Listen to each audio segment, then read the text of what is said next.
ৰাজ্যখনৰ প্ৰশাসন ব্যৱস্থাৰ ব্যাপক সংস্কাৰ সাধন কৰি উন্নয়নৰ বহুসংখ্যক অভিলাষী আঁচনি গ্ৰহণ কৰি ইতিমধ্যে এই চৰকাৰখন সমগ্ৰ দেশৰে দৃষ্টি আকৰ্ষণ লাভ কৰিবলৈ সক্ষম হৈছে।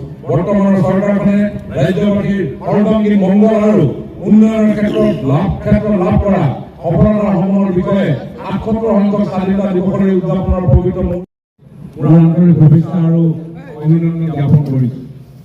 নকৰিলে প্ৰণাম কৰিছো দেশ মাতৃ সেইসকল সুসন্তানক যিসকলৰ দেশ প্ৰেম অপৰিসীম ত্যাগ আৰু আত্মবলিদানৰ বিনিময়ত আমি লাভ কৰিছো আমাৰ বহু আকাংক্ষিত স্বাধীনতা।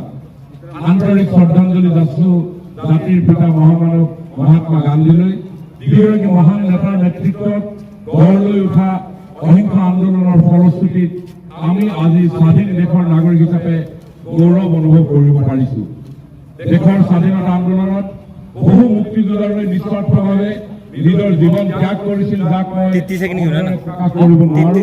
কেইবাটাও বৈপ্লৱিক আন্দোলন স্বাধীনতাৰ কাৰণে অৱলম্বন কৰি জীৱনৰ ৰামধেনু জীৱনত আগুৱাই যোৱাৰ এটা পৰিৱেশ সৃষ্টি হৈছে। ঠিক এনেধৰণে সেইকাৰণে আজি আমাৰ এই জিলাখনত ১৫খন আদৰ্শ বিদ্যালয় আজি স্থাপন কৰা হৈছে। মাননীয় মুখ্যমন্ত্ৰী ডাঙৰীয়াই সিদ্ধান্ত গ্ৰহণ কৰিছে ৭৫ বছৰৰ ওপৰত যিসমূহ পুৰণি হৈ গৈছে এনেধৰণৰ শিক্ষানুষ্ঠান নিৰ্মাণ কৰা ইতিমধ্যে প্ৰক্ৰিয়া আৰম্ভ হৈছে আৰু সেই কামসমূহ আমি আগবঢ়াই লৈ গৈ ভাল ইনফ্ৰাষ্ট্ৰাকচাৰ, কাৰণ আজি স্কিল ইণ্ডিয়াৰ যুগ, ডিজিটেল ইণ্ডিয়াৰ যুগ, পৃথিৱীৰ যিকোনো স্থানৰ পৰাই আমি সংযোগ স্থাপন কৰিব পাৰো। যদি আমাৰ ইনফ্ৰাষ্ট্ৰাকচাৰ শক্তিশালী হয় নিশ্চিতভাৱে আমাৰ ছাত্ৰ ছাত্ৰীসকল উপকৃত হ'ব।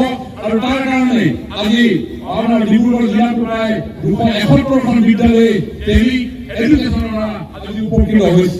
ঠিক তেনেধৰণে আজি স্নাতক বৰ্ষত প্ৰথম বৰ্ষত নামভৰ্তি কৰা ছাত্ৰীসকল আৰু স্নাতকোত্তৰ বা সমপৰ্যায়ৰ বিভিন্ন শিক্ষানুষ্ঠানৰ নামভৰ্তি কৰা ছাত্ৰীসকলক আজি ১০০০